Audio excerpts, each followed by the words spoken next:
পাকিস্তানের চিরাচরিত চক্রান্ত কিংবা সন্ত্রাসের বিরোধিতায় এককাট্টা হয়েছে গোটা দেশ। কোনো সন্দেহের অবকাশ নেই যে সার্জিক্যাল স্ট্রাইকে তাদের মুখের মতো জবাব দিতে পেরে ভারতবাসী গর্বিত।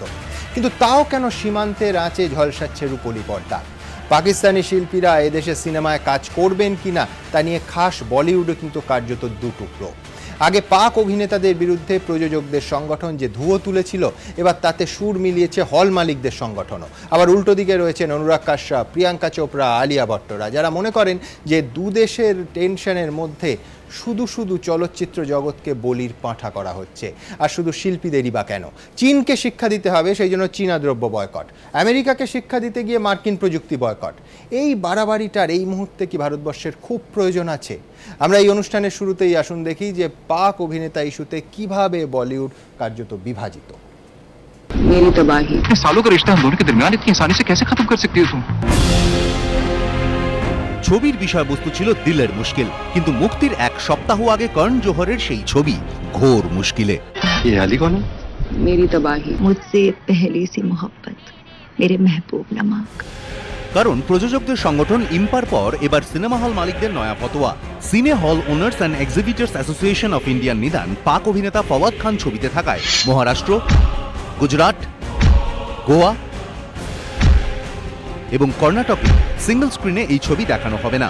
এমনকি মুম্বাইয়ের বিখ্যাত মামি ফিল্ম ফেস্টিভ্যালের রেস্টোর্ড ক্লাসিক সেকশনে পাকিস্তানি সিনেমা জাগো হুয়া সাভেরা প্রদর্শনের জন্য নির্বাচিত হলেও তা বাতিল করা হয়েছে বিক্ষোভের মুখে।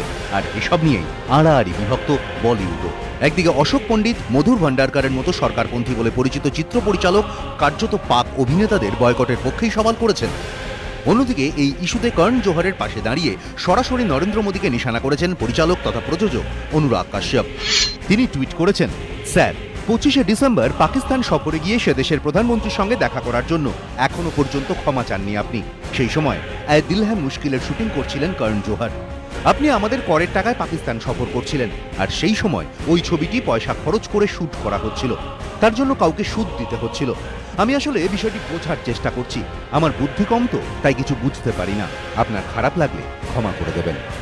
मैं अनुराग से ये कहूंगा कि इस तरह से चीजें को लेकर आप पीएम को टैग करें, ये बिल्कुल गलत है। अनुराग कश्यप को प्रधानमंत्री को बोलने के बजाय है पाकिस्तानी कलाकारों को बोलना चाहिए कि आप हमारे यहाँ जो अटैक्स हुए उड़िया अटैक्स उसको कंडेम करिए। প্রিয়াঙ্কা চোপড়া বলেছেন, এটা অদ্ভুত ব্যাপার, আমাদের দেশে অনেক সময় রাজনৈতিক বিতর্কে অভিনেতা অভিনেত্রীদের জড়িয়ে ফেলা হয়। এটা কেন হবে? আমি দেশকে ভালোবাসি, দেশকে সুরক্ষিত রাখতে সরকার যে পদক্ষেপ করবে তাতে আমার সমর্থন থাকবে, কিন্তু তাই বলে অভিনেতাদের ওপর কোপ কেন? কোনো একজন অভিনেতা অভিনেত্রী দেখাতে পারবেন যে কারো জীবনের ক্ষতি করেছে? আলিয়া ভট্ট বলেছেন, আমি ভারতের নাগরিক হিসেবে এবং বলিউডের সদস্য হিসেবে সমান গর্বিত। আমার মনে হয় এই ছবির সঙ্গে যা হচ্ছে সেটা ঠিক নয়। মহেশ ভট্টের বক্তব্য, প্রযোজক এবং হল মালিকদের সংগঠনের উচিত করণ জোহরের পাশে দাঁড়িয়ে সঠিক সিদ্ধান্ত নেওয়া। সবাই তো ইচ্ছাকৃতভাবে অন্ধ সেজে রয়েছে। তাৎপর্যপূর্ণ বিষয় হলো এ দিল হ্যায় মুশকিলের সঙ্গে রিলিজ হচ্ছে অজয় দেবগনের শিবায়। সেই অজয় দেবগনই কদিন আগেই এক সাক্ষাৎকারে দাবি করেছেন বর্তমান প্রেক্ষাপটে তিনি কোনো পাক অভিনেতার সঙ্গে কাজ করবেন না। উড়ি হামলার পর থেকে পাকিস্তানের বিরোধিতায় একজোট গোটা দেশ। সবাই চাইছে পাকিস্তানকে শিক্ষা দেওয়া হোক, কিন্তু পাক শিল্পীদের অভিনীত ছবি দেখানো বন্ধ করে কি আদৌ নওয়াজ শরীফদের শিক্ষা দেওয়া সম্ভব? নাকি যে ভারতীয় পরিচালক, প্রযোজক এবং অসংখ্য টেকনিশিয়ানের রুজি রুটি জড়িয়ে রয়েছে এই ছবিগুলির সঙ্গে, আদতে ছবির প্রদর্শন বন্ধ করে তাদের ক্ষতি করা হচ্ছে? অসংখ্য সাধারণ দর্শককে মনোরঞ্জনের হাত থেকে বঞ্চিত করে শরীফদের ওপর ঝাল মেটানোর চেষ্টা কি চোরের ওপর রাত করে মাটিতে ভাত খাওয়ার সামিল নয়? প্রশ্ন অনেকেরই। এবিপি আনন্দ। পরিচালক অনিক দত্তকে দিয়ে শুরু করবো। অনিক দা, আমি শুরুতে যে উদাহরণটা দেবো, আমার মনে হয় যে কোনো বঙ্গ সন্তান সেই ছবিটার সঙ্গে নিজেকে রিলেট করতে পারবে। জাগো হুয়া সাভেরা যে ছবিটার কথা হচ্ছে, 18তম মুম্বাই ফিল্ম ফেস্টিভ্যালে, সেখানে সংঘর্ষ নামে সম্পূর্ণ অনামী একটি সংগঠন, তাদের আপত্তিতে এই ছবিটা দেখানো হবে না। কোন ছবিটা? মানিক বন্দ্যোপাধ্যায়ের গল্পের ওপর তৈরি। প্রধান অভিনেত্রী, 1958 সালে এই ছবিটা শুটিং হয়েছিল, প্রধান অভিনেত্রী তৃপ্তি মিত্র। সেই ছবিটা এই 54টি দেশের 180টি ছবির মধ্যে একটি ছিল। এবং মানে আমি বলছি 18 বছর মুম্বাই ফিল্ম ফেস্টিভ্যালের 18তম বছর এটা, মানে আমরা প্রাপ্তবয়স্ক 18তম বছরেও হতে পারলাম না, প্রাপ্তমনস্ক তো নয়। এটা কি হচ্ছে? আচ্ছা, আমরা একটু যদি ন্যারো পার্সপেক্টিভ থেকে আরম্ভ করি, তারপর একটু ব্রড এরিয়াতে যাওয়া যাবে। নেশন স্টেট, কিবা ভারত, কিবা পাকিস্তান, কিবা দেশ। তার আগে আমরা যদি ন্যারো পার্সপেক্টিভ, এখন এই যেটা বললে তুমি তৃপ্তি মিত্র ছিলেন ইত্যাদি, এইটার সম্বন্ধে আমি যথেষ্ট ওয়াকিবহাল নই, কিন্তু অবশ্যই এটা একটা মানে শুনেই একটা খুবই মনে হচ্ছে যে যাচ্ছে, মানে এটার ব্যাপারে কৌতূহল যাচ্ছে। অনেকগুলো এমন খুঁজে বার করা যায় যে তার পার্টিশনের আগে যে ছবি এগুলো হয়েছিল যেখানে নূরজাহান করেছিল সেটা নিয়ে কি করা হবে ইত্যাদি, এইসব প্রশ্ন উঠতে পারে যে সেগুলো যদি আবার কোনো সময় দেখানো হয়, হতেই তো পারে আমাদের যে পার্টি।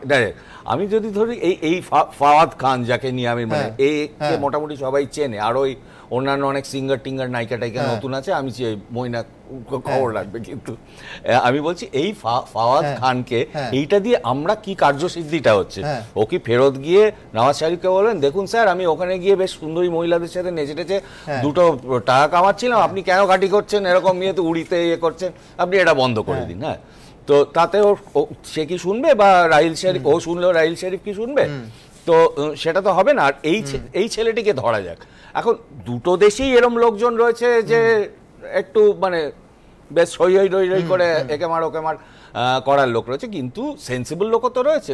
ধরা যাক আমি হাইপোথেটিক্যালি দেখলে এই ছেলেটি সেন্সিবল, এবং অবশ্যই কেউ ইয়ে করতে পারে না যে ওখান থেকে যা করছে মানে কুকর্ম তো করেই পাকিস্তান, সেই ব্যাপারে কোনো সন্দেহ নেই, যে সে সেটাকে সমর্থন করে, যে যেহেতু সে ওই ভূখণ্ডে পড়েছে। হ্যাঁ, এটা তো একটা অদ্ভুত জিনিস যে একটা র্যাডক্লিফ সাহেব একটা ইয়ে করেছিল, কে কোন দিকে, আমি এখানে জন্মেছি বলে আমার সব দায় নিতে হবে, ও সেখানে জন্মেছে বলে, রাষ্ট্রপ্রধানদের সিদ্ধান্তের দায় নিতে হবে। তার রাষ্ট্রপ্রধান, সেই রাষ্ট্রপ্রধান সত্যি রাষ্ট্রপ্রধান কিনা, না আর্মি নাকি, এইসব গন্ডগোলের মধ্যে এখন ধরা যাক ও সত্যি মনে করে আরেকটা কন্ডেম না কি করবে, খুব কংগ্রাচুলেট ইয়ে করবে, মানে এই কথা না আই কন্ডেম মানে what you congratulate killing people, কিন্তু সে যদি করে তার বাড়ি ওখানে পাকিস্তানে তার কি অবস্থা, তার তো স্ত্রী পুত্র পরিবার সংসার সব রয়েছে, তাকে তো সেখানে ফেরত যেতে হবে, এবং তাকে পাত্তারি গুটিয়ে একটাই হতে পারে ঠিক আছে দিল্লি তো ওকে জব্দ করে, কিন্তু আরবি ধরা যাক যে পরে whether this is justified, whether this fair, which it is not, but সেইটা যদি ভুলেও যাই যে এইটা আমাদের what are we achieving by doing this, what are we achieving, are we being able to teach Pakistan a lesson or their this thing। আরেকটু broader পার্সপেক্টিভে যদি আমি দুটো ছোট আমি পরেও বলতে পারি, দুটো ছোট মজার গল্প বলতে, এই জাতীয়তাবাদ ইত্যাদি ন্যাশনালিজম একটু বাদেই তোমার যেই শেষ হবে আরেকটা জায়গায় তো আরম্ভ হবে চিৎকার চেঁচামেচি, সেই নিয়ে সেই পপ পেট্রিয়টিজমের পরিপ্রেক্ষিতে বলি যে যেটাকে বলা হচ্ছে যে আমি দুটো জিনিস মনে আছে, একজনকে আমার পরিষ্কার মনে পড়ছে যে সে যখন এই ওয়ার্ল্ড কাপের সময় সাউথ আফ্রিকাতে সৌরভ যখন ক্যাপ্টেন ছিল, প্রথমে আমাদের শোয়েব আখতারকে আমাদের সেহবাগ আর টেন্ডুলকার ইয়ে মেরে ছক্কা মারছে, তখন সে সাংঘাতিক ওই যে দেখলে বেটা পাকিস্তান বাপ তোমারা হিন্দুস্তান গোছে।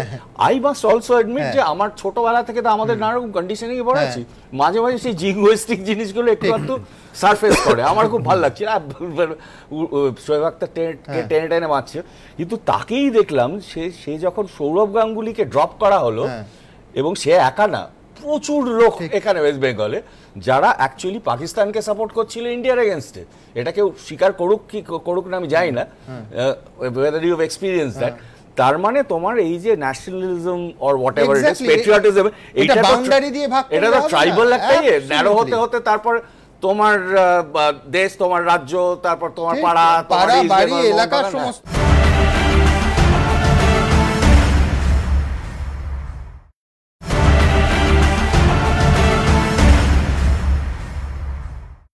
আমি সুরঞ্জন বাবুর কাছে আসবো, সেটা হচ্ছে একদিকে রাষ্ট্রনায়কদের সিদ্ধান্ত যদি সরাসরি তার ইম্প্যাক্ট পড়ে সংস্কৃতি জগতের ওপর, মানে আমি বলছি 1958 সালে একটা মানিক বন্দ্যোপাধ্যায়ের জেলেদের নৌকোর জন্য লড়াই নিয়ে একটা ফিল্ম, সেটা বন্ধ করে ভারতীয় জাতীয়তাবাদের তৃপ্তি মিত্র তার প্রধান অভিনেত্রী, কি উপকারটা হবে? এটা হচ্ছে প্রথম প্রশ্ন। দ্বিতীয় প্রশ্ন হচ্ছে যে আমরা পাকিস্তানে কি দেখলাম, মানে ডনের পাশে তার চিরপ্রতিদ্বন্দ্বী নেশান এসে দাঁড়ালো, পাকিস্তানের একটা বড় অংশের মানুষ, নাগরিক সমাজ, তারা এসে দাঁড়ালো, মানে আমি বলছি পাকিস্তানে কারণ নাগরিকত্ব আছে, পাসপোর্ট আছেই, মানে সে ভারত বিরোধী বা সে ভারতের সন্ত্রাস চাচ্ছেই তো বলে দেওয়া যায় না। তো সেই পাগলামির দিকে আমরা নিয়ে যাচ্ছি কেন আমাদের রাষ্ট্রকে? মানে এইটাই তো পাকিস্তান আর ভারতের তফাৎ ছিল। আসলে যেটা হচ্ছে আমি একটা অন্য প্রেক্ষাপটে দেখছি, যে কোনো দুটো দেশের সঙ্গে যখন সম্পর্ক আলোচনা করি তো দুটো স্তর আছে, একটা রাষ্ট্রীয় স্তর, একটা নাগরিক সমাজের স্তর। রাষ্ট্রীয় স্তরে একটা দেশের সঙ্গে আরেকটা দেশের মনোমালিন্যতা, যুদ্ধের সম্পর্ক থাকতেই পারে, কিন্তু দেখা গেছে ঠিক যখন দুটো রাষ্ট্র একসঙ্গে যুদ্ধ করছে নাগরিক সমাজে কিন্তু ভালো সম্পর্ক থাকে। এবং সুস্থ নাগরিক সমাজ গড়ে তুলতে এটাই প্রয়োজন যে দুটো দেশে যে গণতান্ত্রিক শক্তিগুলো থাকে, প্রতিবাদী শক্তিগুলো থাকে, প্রগতিবাদী শক্তিগুলো থাকে, সেগুলো যাতে আরও সুরক্ষিত এবং শক্তিশালী হয়। এখন এরকম ধরনের সাংস্কৃতিক জেহাদ যদি আমরা করি তাহলে কি হবে, আমরা সবাই চাই পাকিস্তানের গণতান্ত্রিক পরিকাঠামো যাতে শক্তিশালী হয়, একটা পরিকাঠামো গণতান্ত্রিক পরিবেশ গড়ে উঠেছে, কিন্তু এটাও মনে রাখতে হবে সঙ্গে সঙ্গে শ্রেণী বিন্যাসে কিন্তু খুব একটা তফাৎ হয়নি।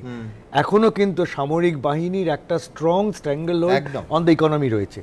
কাজে এখানে এবার এটাও দেখা যাচ্ছে ডন পত্রিকায় 6 অক্টোবর যে ঘটনাটা ঘটেছে তারও আগে আমরা অনেক সময় ভুলে যাই আরেকজন ছিলেন হামিদ মীর, উনিও এই তালিবানের এগেন্স্ট যে সঙ্গে যে পাকিস্তান গভর্নমেন্টের যে রিলেশন সেটার সম্বন্ধে লিখেছেন। অর্থাৎ এখান থেকে যে বোঝা যাচ্ছে যে পাকিস্তান সমাজের মধ্যেই রাষ্ট্র যারা চালায় তাদের যারা সামরিকপন্থী, যারা গোঁড়া, যারা ভারতের সঙ্গে একটা খারাপ সম্পর্ক জ্বলিয়ে রাখতে চায়, তাদের সঙ্গে নাগরিক সমাজে একটা বড় অংশের একটা মতো পার্থক্য রয়ে গেছে। যেহেতু হামিদ মীরকে আমি ব্যক্তিগতভাবে বহু বছর ধরে চিনি, মানে প্রতি বছর অন্তত 2 বার করে প্রাণঘাতী হামলা হয় তার উপর। হ্যাঁ, এখন আমরা যদি এরকম সাংস্কৃতিক বয়কটটা করে দিই তাহলে কিন্তু হামিদ মীরের বিরোধী যারা তারাই কিন্তু শক্তিশালী হবে।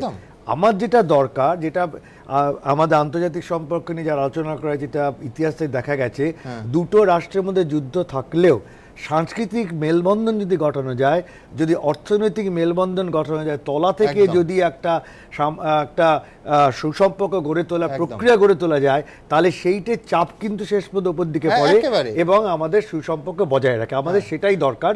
এবং আমি মনে করি যে এটা কিন্তু অনেকে সরাসরি ভারত সরকারকে দোষ দিচ্ছেন, আমি দোষাদোষির মধ্যে যাচ্ছি না, কারণ এটা দেখবেন ভারত সরকার কিন্তু সরাসরি সাংস্কৃতিক বয়কটের সম্বন্ধে বলছে। ঠিক, এটা কিন্তু আমাদের মনে রাখতে হবে। এবং এটা সবসময় যে ধরেই নি যা হচ্ছে ভারত সরকার মেনে নিচ্ছে সেটা কিন্তু ঠিক না, এক একটা ডিভিশনে অনেক রকমের প্রক্রিয়া থাকতে পারে। কাজে আমি বলবো যে আমাদের এখন যে সময়টা, এটা মনে রাখতে হবে ভারত সরকার কিন্তু এই ক্ষেত্রে আন্তর্জাতিক সম্পর্কের ক্ষেত্রে একটা ভালো পদক্ষেপ নিয়েছে, তার ফলে আন্তর্জাতিক স্তরে ভারতের মান কিন্তু অনেক উচ্চ পর্যায়ে চলে। ঠিক, আমি দ্রুত একবার দর্শকদের দেখাতে চাইবো ঠিক যেখানে সুরঞ্জনবাবু আসতে চাইছিলেন, যে দু দেশের নাগরিকদের মধ্যে আমরা যদি সরাসরি রাষ্ট্র ক্ষমতার দিকে তাকিয়ে কিংবা সন্ত্রাসী আক্রমণের দিকে তাকিয়ে একটা দেয়াল তুলে দিই, তাতে দুপক্ষের সাধারণ মানুষের কি সত্যি সত্যি কোনো উপকার হয়? দেখুন তো। लकीरें हैं तो रहने दो, किसी ने रूठ कर गुस्से में शायद खींच दी थी, इन्हीं को अब बनाओ पाला और आओ कबड्डी खेलते हैं। এক লহমায় ভূখণ্ড দুভাগ, ভাগ মনেও। এপার ওপার দুপারেই অনেকেই এখনো স্বপ্ন দেখেন যদি ঘুচে যায় বিভেদ, কিন্তু হাফিজ সঈদ কিংবা মাসুদ আজহাররা তা হতে দিলে তো এই জঙ্গিদের সৌজন্যে সীমান্তের দুপারে উৎসবের পরিবর্তে বারুদের গন্ধ লেগেই থাকে। কিন্তু সত্যিই কি দুপারের মানুষ একে অপরকে ঘেন্না করে, একে অপরের রক্ত দেখতে চায়? দুটো ছোট পাহাড় আর তার ঠিক মাঝখানে একটা কাঁটাতারের বেড়া, এইটুকুই যা দূরত্ব। সেখানে কিন্তু আমাদের ভারতীয়রা তারা কিন্তু প্রায় দিন ওইদিকে ওই কাঁটাতারের বেড়াটা পেরিয়ে গিয়ে টপকে গিয়ে তাদের সাথে কথা বলতেন, আবার তারা এখানে আসতো এবং তারা কিন্তু কখনোই নিজেদেরকে শত্রু বলে মনে করতো না। রাষ্ট্রনেতা বা ধরুন এই যে জঙ্গি সংগঠন, তারা হয়তো ভাবেন, কারণ তাদের নিজস্ব অস্তিত্বটাকে টিকিয়ে রাখতে গেলে এই ধরনের হামলা তারা করতে চান। বেকারত্ব, দুর্নীতি, অপুষ্টি, মুদ্রাস্ফীতি, নানা সমস্যায় জর্জরিত পাক নাগরিকরা কি সত্যি হাফিজ সঈদ, রাহিল শরীফদের রক্তচক্ষু উপেক্ষা করে প্রকৃত গণতন্ত্রের স্বাদ পেতে চায় না? পাক সংবাদপত্র ডনের সাংবাদিক সিরিল আলমেডা জঙ্গিদের মদত প্রশ্নে সেনাবাহিনী ও নওয়াজ শরীফ সরকারের মধ্যে দ্বন্দ্বের খবর করার পরই তার দেশ ছাড়ার ওপর নিষেধাজ্ঞা জারি করেছিল পাকিস্তান সরকার। প্রতিবাদে গর্জে উঠেছে গোটা দেশ। পাকিস্তানের আরেক বিখ্যাত সংবাদপত্র দ্য নেশনও সরাসরি প্রশ্ন ছুড়ে দিয়েছে, কেন হাফিজ সঈদ কিংবা মাসুদ আজহারের বিরুদ্ধে ব্যবস্থা নেওয়া হবে না? বিশেষজ্ঞদের একাংশের মত, বহুল প্রচারিত পাক সংবাদপত্রগুলির এই মনোভাবই স্পষ্ট করে দেয় কি চাইছে সেখানকার নাগরিকরা। তারাও চায় এই জঙ্গিদের হাত থেকে রেহাই পেতে। তারাও চায় পেশোয়ারের স্কুলের নিরীহ বাচ্চাগুলোর মতো আর কাউকে যেন মরতে না হয়। সবাই কি আর একসঙ্গে খারাপ হতে পারে?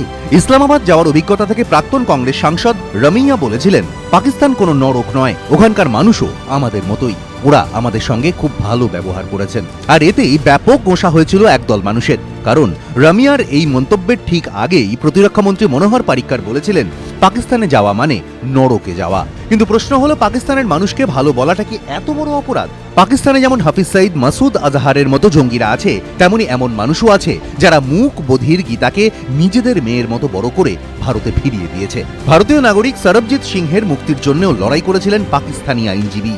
ভারতে আটকে পড়া পাক তরুণীদের সেদেশে ফেরার ব্যবস্থা আবার করে দিয়েছেন এদেশের বিদেশমন্ত্রী সুষমা স্বরাজই, যার ভূয়সী প্রশংসাও হয়েছে পাকিস্তানে। যুদ্ধ ব্যাপারটা পুরোপুরি রাজনৈতিক নেতা, রাজনৈতিক শিবির এবং বিভিন্ন সময় বিভিন্ন যে সমস্ত রাজনৈতিক টানাপোড়েন তার মধ্যে থেকেই আসে, এবং এর সঙ্গে সাধারণ মানুষ, সে ভারতবর্ষেরই হোক বা পাকিস্তানেরই হোক, তাদের কোনো সম্পর্ক নেই। তারা কখনোই যুদ্ধ চায় বলে আমি মনে করি না। এপার ওপারের বাস্তবের ভালোবাসা থেকেই পর্দায় জন্ম নিয়েছে বীর জারা, একজন ভারতীয় পাইলটের সঙ্গে এক পাকিস্তানি কন্যার ভালোবাসার কাহিনী।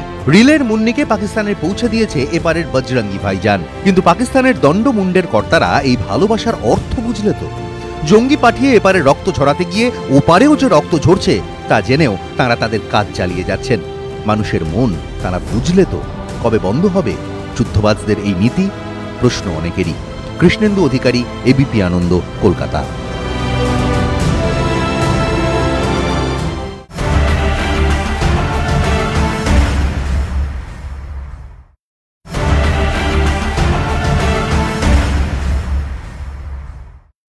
জয়বাবু, আপনি এই রাজনীতির জগতে আসার আগে ওতপ্রোতভাবে এই সাংস্কৃতিক জগতের অংশ ছিলেন। মানে কি লাভ হয় একজন পাক অভিনেতাকে, তাকে শুধু তাকে দেশ থেকে বিতরণ নয়, তাকে সে আগের যে ছবিগুলো করেছে সেইগুলো অবধি নিষিদ্ধ করার দাবি?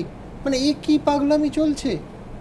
না, মানে আমি সুরঞ্জন বাবু যে কথাটা বললেন সেই কথাটা ধরে আমি বলি যে এই যে 4টে রাজ্যে আমাদের যেমনি একটা ইম্পাচ মোশন পিকচার্স আছে, তো এই 4টে রাজ্যের যারা এক্সিবিটার, ডিস্ট্রিবিউটার, হল মালিক, তারাই সিদ্ধান্তটা নিয়েছে। তো আপনি সমর্থন করেন? না না, তাদের মানে এই সঙ্গে কিন্তু ভারত সরকারের প্রধানমন্ত্রী নরেন্দ্র মোদীর কোনো সম্পর্ক নেই। সরাসরি না থাকলেও না কোনো সম্পর্ক থাকতেই পারে, না কোনো সম্পর্ক নেই। উদ্বুদ্ধ না না না, কারণ আমাদের প্রধানমন্ত্রী সাহেব ভীষণভাবে ব্যস্ত ছিলেন ব্রিক্স সম্মেলনে। ফাইন ফাইন, আমি বলছি প্রতিবাদ বা তিরস্কার, আমি প্রধানমন্ত্রী ধরছি না, প্রতিবাদ বা তিরস্কার আসছে না কেন? আমি বলছি প্রথমে ইম্পা বলল যে ছবিগুলো অভিনেতারা কাজ করে ফেলেছেন সেগুলো অন্তত নিষিদ্ধ হবেন না। আবার এই হল মালিকরা, এই সিঙ্গেল স্ক্রিন মালিকরা বলছেন না, সেগুলোকেও নিষিদ্ধ করতে হবে। মানে আমি বলছি এই সিদ্ধান্তটাই তো তালিবানি। না না, কিন্তু ওরা তো ইন্ডিভিজুয়াল, ওরা তো স্বাধীন, ওরা তো একটা ডিসিশন নিচ্ছে, তার সাথে ভারত সরকার বা কোনো প্রধানমন্ত্রী কোনোভাবে রিলেটেড নয়। একটা সমালোচনা, একটা প্রতিবাদ, কেন্দ্রীয় তথ্য সম্প্রচার মন্ত্রীর একটা বিবৃতি আমায় দেখানোর বিরুদ্ধে। না কেন, কি করে দেবে? তারা তো সবাই ব্যস্ত ছিল। এত বড় আমাদের গোয়াতে যেখানে এত বড় ঝামেলা চলছে, এত বড় উগ্রপন্থা চলছে, সেখানে এতগুলো রাষ্ট্রপ্রধানকে এনে সেখানে একটা গোয়াতে ব্রিক্স সম্মেলন করা সফলভাবে, মানে আমি বলছি সময়টা দিন। আপনাকে জানিয়ে রাখি যে তথ্য সম্প্রচার মন্ত্রী গোয়াতে ছিলেন না, 1 নম্বর। 2 নম্বর হচ্ছে 24 ঘন্টা কেটে যাওয়ার পরও এখনো তাদের ব্যস্ততাকে কাটিয়ে উঠে তারা একটা বিবৃতি দিতে পারেননি। মৈনাক, আমি একটা জিনিস বুঝতে পারি না, সেটা হচ্ছে যে হ্যাঁ যুদ্ধ চলছে, পলিটিক্যাল ডিবেট হয়, নো ডাউট, এটা নিয়ে কোনো সমস্যা নেই, কিন্তু আজকে যারা সিনে দর্শক, বাকিটা আমি ছেড়ে দিলাম, সিনে দর্শক যখন প্রথম এদিন মুশকিলের ট্রেলার বেরিয়েছিল, কিছু লক্ষ মেয়েরা ভারতবর্ষে তাদের একটাই বক্তব্য যে 3 সেকেন্ড ফাওয়াদ খানকে দেখানো হলেই আমাদের পক্ষে যথেষ্ট, আমরা এই ছবিটা দেখতে চাই। সো আজকে ইন্ডিয়ার পাকিস্তানের মধ্যে একটা যুদ্ধ চলছে, একটা পলিটিক্যাল সমস্যায় রয়েছে, তুমি সিনে দর্শকদের জিজ্ঞেস করো তারা কি ফাওয়াদ খানকে দেখতে চায় না? এটা কিন্তু সবথেকে বড় প্রশ্ন, বিকজ সিনেমাটা ইটস অ্যান আর্ট ফর্ম। সেখানে আমার কাছে ধর্ম, রাজনীতি, আমি এই জায়গাগুলো দেখতে পাচ্ছি না। অফকোর্স পলিটিক্যাল ডিবেট, পলিটিক্যাল এয়ারটা আলাদা হতে পারে, কিন্তু যারা সিনেমাটা টিকিট কেটে দেখে, গত বছর যখন বজরঙ্গি ভাইজান রিলিজ করেছিল তার 10-12 দিন আগে সালমান খানকে নিয়ে একটা লিগ্যাল ইস্যুতে সে আটকে ছিল, তাতে কি 300 কোটি টাকার ব্যবসা হয়েছিল? কারণ মানুষ সালমান খানকে অন স্ক্রিন দেখতে চায়। মানে তুমি বা আমি যদি মেহেদী হাসান বা গুলাম আলীর গান শুনি, তিনি কোন দেশের নাগরিক সেইটা মাথায় চাপিয়ে শুনি নাকি? হ্যাঁ, বা নুসরাত ফাতে আলী খানের গানটা আমরা নিশ্চয়ই পাকিস্তানি সিঙ্গার হিসেবে তাকে দেখি না আমরা। ওই ভাগটা বোধহয় এখনো সাধারণ মানুষ করতে শেখেনি এবং আশা করি করবেও না। এবং সেই মানুষই কিন্তু প্রাণমন ঢেলে ভারতীয় সেনার পাশে দাঁড়াচ্ছে। মানসিকভাবে পাকিস্তানের সন্ত্রাসের জবাব ভারত দিলে তাতে অখুশি হচ্ছে না। এই ভাগটা কেন আপনারা করতে পারবেন না জয়বাবু? না, এটা কোনো ভাগের ব্যাপার না। এখন দেখুন যে পাকিস্তান বরাবরই দেখা গেছে, আমাদের যখন থেকে দেশ ভাগ হয়েছে আমরা দাদু টাদুদের আমলে শুনেছিলাম। না না, আমি সব বুঝলাম, কিন্তু আমি বলছি পাকিস্তান ইজ ইকুয়াল টু একজন অভিনেতা, এটা তো নয়। তাহলে এই সহজ সরলীকরণে আপনারা আসছেন কি করে, আর কেনই বা আসছেন? নাকি এই জিঙ্গোইজমটাকে আপনারা নিঃশব্দে উস্কানি দিচ্ছেন? না, কোনো উস্কানির ব্যাপারই নেই। এখানে পাকিস্তানের ওপর একটা সাধারণ মানুষের একটা প্রচন্ড বিতৃষ্ণা বা রাগ, আজকে তো মুসলিম কান্ট্রি অনেক আছে দেশে, মুসলিম সাধারণ মানুষের বিতৃষ্ণা আছে, ডেফিনেটলি আছে। কিন্তু আমি বলছি এতে দুপক্ষেরই সাধারণ মানুষরাই সাফার করছেন। তার কারণ এখন পাকিস্তানি বস্ত্র ব্যবসায়ীরাই একই সুরে তারা সিদ্ধান্ত নিয়েছেন যে ভারত থেকে তুলো নেবেন না, তাতে আমাদের তুলো ব্যবসায়ীরা মার খাচ্ছেন। মানে এইটা কি কোনো সিদ্ধান্ত, মানে কোনো সমাধান পৌঁছানো যায়? না, তবে আমি বলছি যে মানে ফাওয়াদ খানকে দেখাবা না পপুলিস্ট, এটা তুমি যেটা বলছো যে সাপ্লাই অ্যান্ড ডিমান্ড, সেটা থেকে একটু বাইরে। মানে আমি কারণ জোহরের এখনো কোনো ছবি দেখা হয়নি, এইটা দেখার যে মানে অদম্য কোনো ইচ্ছে আছে তাও না, কিন্তু তাই বলে যখন এরকম একটা হচ্ছে, আমার সে পৃথিবীর যে কোনো জায়গার লোক হোক এবং সে যেরকমই ছবি করুক, সে খুব ভালো ছবি করুক, খুব খারাপ ছবি করুক, হোয়াট এভার, তাকে হঠাৎ আটকানো হচ্ছে যে একটা পার্টিকুলার দেশের একজন অভিনেতা তার ছবিতে করা হয়েছে এতগুলো, যেটা বলা হলো টাকা। আর এই যে দেশের লোক, অনেকটা পরিষ্কার কথা, সেটা হচ্ছে আমি ইসরায়েলের ছবি দেখতে গিয়ে কি ইসরায়েলের পররাষ্ট্র নীতি আগে, হ্যাঁ মানে সেটা আমি প্যালেস্টাইনে কি করছে আর মানে গাজায় কি হচ্ছে, স্ট্রিপে কি হচ্ছে, এবং না আমি অবশ্যই দেখবো যে তার যে ছবিটি করছেন যে দেশে তার কি নিজের তার পার্সোনাল ইয়েটা প্রেক্ষাপটটা কি, তার রাজনৈতিক মন্তব্য কি। আই উইল নট জাজ হিম বাই হিজ। এবং তার সঙ্গে আমার ভারতীয় হিসেবে জাতীয়তাবাদের কোনো বিরোধ নেই। আমি শিল্প সংস্কৃতি, এই যে সাধারণ লোকের কথা বলছেন, সাধারণ লোক, আমি দুটো ছোট্ট ইয়ে বলি। একটা সেই পুরোনো আরণ্যকে আমরা পড়েছিলাম না, আমি ক্যারেক্টারটার নাম ভুলে গেল, লক্ষ্মী বা কিছু, যাকে জিজ্ঞেস করা হয়েছিল আচ্ছা তুমি কলকাতার নাম শুনেছো, বললো হ্যাঁ খুব বড় শহর।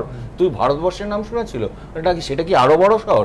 সেটা আজকে আমার বাড়িতে পরিচারিকা খুব মাসি, মানে আরতি মাসি আসেন, আর প্রত্যন্ত গ্রাম থেকে, ভীষণ বয়স্কা মহিলা, মিষ্টি মহিলা। তো আমি একদিন ইয়ে করার চেষ্টা করছিলাম, যে বোঝার চেষ্টা করছিলাম যে ওদের ইয়েটাকে, তো আমি অনেক ভয় বলে দেশ জিনিসটা বোঝায়, তো আমি বললাম তোমার কি মনে হয়, তোমার এটা কোন দেশে আছে? কলকাতায় না, কলকাতা বুঝলাম, কিন্তু এটা না, তখন বলে বালিগঞ্জ। হ্যাঁ, এখন সেটা তো আমাদেরই যে সেটাই ইয়ে করতে পারে। এরা কি বা কোথায় সেই রাজক্লিফ সাহেব ইয়ে করে দিয়েছেন, সেই জন্য সেই আসলে আমি একটা ছোট্ট বলছি যে যেটা কিন্তু ভারত বা পাকিস্তান বা ইংল্যান্ড বা ফ্রান্সের ক্ষেত্রে না প্রযোজ্য না, আন্তর্জাতিক সম্পর্ক ইতিহাস নিয়ে আলোচনা করেন তারা বারে বারে দেখিয়েছেন যে একটা রাষ্ট্রের সঙ্গে সম্পর্কের প্রক্রিয়া এক ধরন, মানুষের সঙ্গে সম্পর্ক প্রক্রিয়া অন্য ধরন, এবং যে কোনো সুস্থ নাগরিকের এটাই মূল দায়িত্ব হওয়া উচিত যে মানুষের সম্পর্ক রাষ্ট্র যাই করুক সেই সম্পর্ক যে বজায় থাকে। আমরা যদি এই ধরনের সাংস্কৃতিক বয়কট করি তাহলে যেটা হবে, পাকিস্তানের মধ্যে যে সামরিক বাহিনীকে কেন্দ্র করে যে প্রতিক্রিয়াশীল শক্তি যারা ভারতের ওপর হানা আনছে শক্তিশালী হবে, এবং আমাদের দরকার যে এখানে ফায়েদ খান বা অন্য কোনো অ্যাক্টর ইজ নট ইনভলভ। না, আপনি তো পণ্ডিত মানুষ, আমি বলছি যে রাষ্ট্রের ব্যাপারটা আমাদের সময় একেবারে শেষ। একটা ছোট্ট বিরতির সময় হয়ে গেছে, বিরতিতে যেতে যেতে আপনাদের দেখাবো যে এই কিছুক্ষণ আগে যে আলোচনাটা হচ্ছে যে মেহেদী হাসান কিংবা গুলাম আলীর গান শুনতে শুনতে তার পাসপোর্ট একবার পরীক্ষা করে দেখার কথা কোনো সুস্থ বুদ্ধি সম্পন্ন মানুষ কি আদৌ চিন্তা করেন?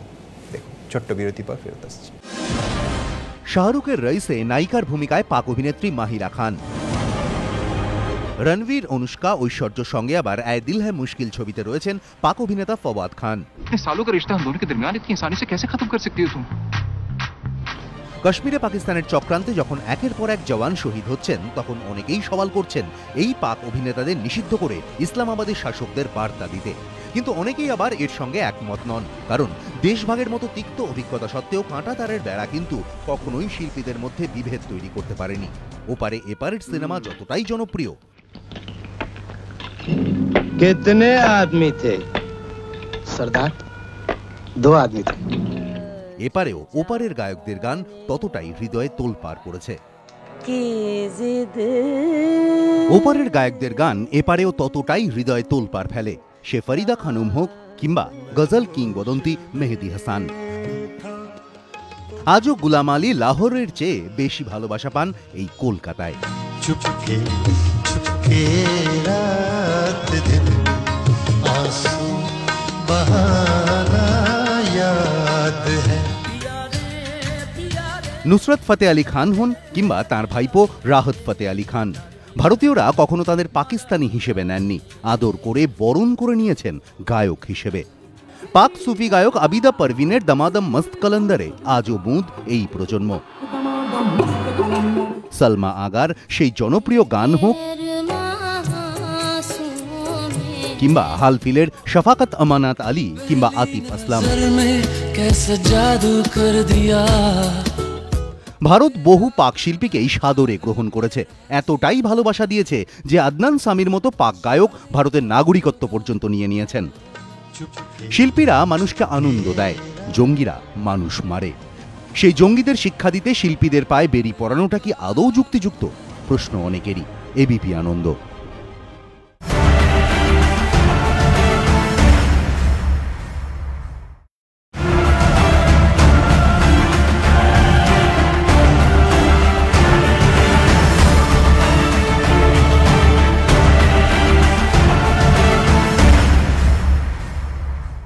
ঘণ্টাখানেক সঙ্গে সুমন নিবেদন করছে আধুনিক টিএমটি বার্স, ভরসা হমেশা। সহযোগী নিবেদক সফেদ ডিটারজেন্ট পাউডার, সাফাইকা সুপারস্টার, বিবেকানন্দ হসপিটাল দুর্গাপুর। আমরা জানি জীবনের মূল্য। ভারত দর্শন আগরবাতি, বাংলার ঘরে ঘরে। Success menswear, dress to win.